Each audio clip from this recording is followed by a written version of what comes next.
Okay. Biological, but gender is a completely different thing. No, gender is not disconnected from sex. So. It's not completely disconnected, but it's still a cultural thing. It's still from society. It's Okay. No, it is not in the mind. Okay, you're not a man if you think you're a man. And I didn't say pretending, or if I did, I shouldn't have said pretending. Let me amend. You said playing. Okay, I said a boy who thinks he's a girl. That's the usual phraseology I use. Not playing. I usually say a boy who thinks he's a girl or a girl who thinks he's a boy, which is technically what we're talking about here. As far as the actual psychological issues at play, it used to be called gender dysphoria or gender identity disorder. Now they call it gender dysphoria. The idea that sex or gender are malleable is not true. Okay, and I'm not denying your humanity if you're a transgender person. I am saying that you are not the sex to which you claim to be.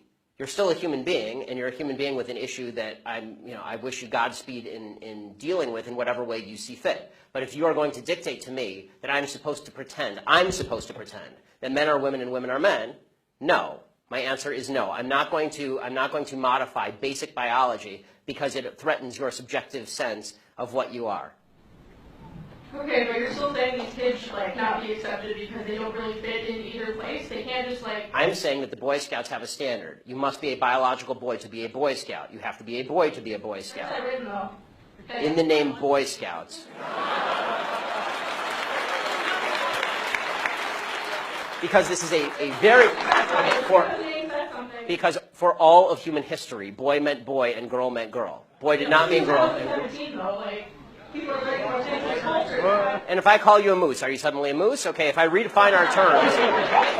No, yes, that's right. Men and women are a completely different thing. This is true. Have you ever met a man or a woman? They're completely different. You can say you're a cat. It's not a thing. It's genders. It's not saying you're. Okay, why is that? I don't understand. Why? Okay, let me ask you this. Okay, I won't ask you how old. I will ask you how old you are. Okay, because you're young enough that it's probably not insulting to ask you. So. I'm 22, so I'm probably young and naive, right? No. Why aren't you 60? Why aren't you 60?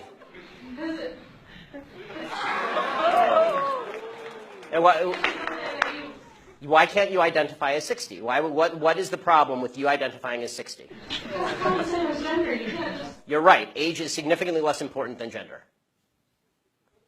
You can't magically change your gender. You can't magically change your sex. You can't magically change your age. You can still legally change it. People recognize. You can't legally change your age, by the way. Obviously, you can change your name, you can change your sex, you can change your identity. Just because you can do things legally doesn't mean that they are correct biologically. You could do lots of things in the past that were incorrect biologically and correct legally. For a long period of time in the United States, sterilization of the mentally ill took place. That didn't make it okay. Skinner versus Oklahoma. Justice Oliver Wendell Holmes wrote the decision. Right. I still don't understand why these children that are. It's not a matter of open-minded and accepting. I want them to get treatment that they see fit, but that's not involving me. The idea behind the transgender movement as a civil rights movement is the idea that all of their problems would just go away if I would pretend that they were the sex to which they claim membership. That's nonsense. The transgender suicide rate is 40%. It is 40%. And according to the Anderson School at UCLA, it makes no difference. There's a study that came out last year. It makes no difference, virtually no difference, statistically speaking, as to whether people recognize you as a transgender person or not, which suggests there's a very high comorbidity between transgenderism, whatever that mental state may be, and suicidality. That has nothing to do with how society treats you. Do you think it could be because of their bullied at school? No, I don't think that. I do not think that the discrepancy. First of all, I'm against bullying of any sort. Okay, the idea that somebody would beat somebody up is terrible. Okay, as somebody who's viciously bullied in high school, I'm not a fan of bullying. But the idea that the normal suicide rate across the United States is 4%. The suicide rate in the transgender community is 40%. The idea that 36% more transgender people are committing suicide because people are mean to them is ridiculous. It's not true, and it's not backed by any science that anyone can cite.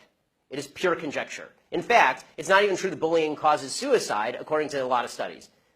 For example, in the black community, where the idea is supposedly that America is a racist society, blacks are bullied a lot. Okay, in the black community has significantly lower suicide rates than in the white community. In fact, in third world countries, the suicide rate is significantly lower than in first world countries. Suicide actually seems to be a privilege of the upper classes, if you actually look at it from a financial perspective. So the idea that suicidality is directly a result of people like me saying, no, men are not women and women are not men, it's not true. It's also. Do you think it doesn't impact their identity at all, or their depression, or how they feel about themselves? I think the idea that you're going to sacrifice the entire society's proper definition of sex because you think that there is in legal terms, somebody with an eggshell skull, meaning that somebody who has a pre-existing condition that makes them more susceptible to criticism, that is not a way to run a society. You can't sacrifice truth because some people are going to actually suffer because of the truth. Plus, there's no evidence whatsoever that the suicide rate would go down in the transgender community in any marked way if people just started pretending that men were women and women were men. We're trying that experiment now. We'll find out whether it works. So far, no evidence. Have you talked to a group of trans people at all instead of this group of, like, white people? I'm more than happy to talk to a group of any people who will have me, but usually they protest me.